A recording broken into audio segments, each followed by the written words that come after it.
રાજકોટ જિલ્લા પોલીસ વડાના આદેશથી ઉપલેટા સ્થાનિક પોલીસ દ્વારા સાયબર સુરક્ષાનો શંખનાદ અંતર્ગત એક વિશેષ સાયબર ડાયરાનું આયોજન કરવામાં આવ્યું હતું। આ કાર્યક્રમમાં એએસપી સિમરન ભારદ્વાજ, સ્થાનિક પીઆઈ બીઆર પટેલ સહિત પોલીસ સ્ટાફ અને શહેરના વેપારી તથા સામાજિક મંડળોના આગેવાનો બહોળી સંખ્યામાં ઉપસ્થિત રહ્યા હતા। આજના આધુનિક અને ડિજિટલ યુગમાં વધતા જતા સાયબર ક્રાઇમના બનાવોને રોકવા માટે એએસપી સિમરન ભારદ્વાજે ઉપસ્થિત જનમેદનીને અસરકારક ઉપાયો અને ટેકનિકલ જાણકારી આપી હતી। તેમણે જણાવ્યું હતું કે જો કોઈ વ્યક્તિ સાયબર ફ્રોડનો ભોગ બને તો તુરંત જ ક્યાં અને કેવી રીતે ફરિયાદ કરવી જોઈએ। આ સાથે જ ગુનેગારોને ઝડપથી પકડવા માટે તપાસ દરમિયાન પોલીસને પૂરતો સહકાર આપવા માટે પણ નાગરિકોને અનુરોધ કરવામાં આવ્યો હતો। આઈજીપી સાહેબ રાજકોટ રેન્જ અને પોલીસ અધિક્ષક શ્રી સાહેબ રાજકોટ ગ્રામ્યના નિર્દેશ મુજબ આજરોજ ઉપલેટા પોલીસ સ્ટેશન દ્વારા એક સાયબર ડાયરોનું આયોજન કરવામાં આવ્યું,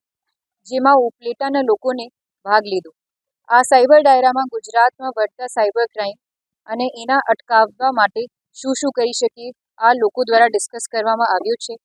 જેમાં ઉપલેટા પોલીસ સ્ટેશનની સાયબર ક્રાઇમ્સના વિરુદ્ધ જે કાર્યવાહી છે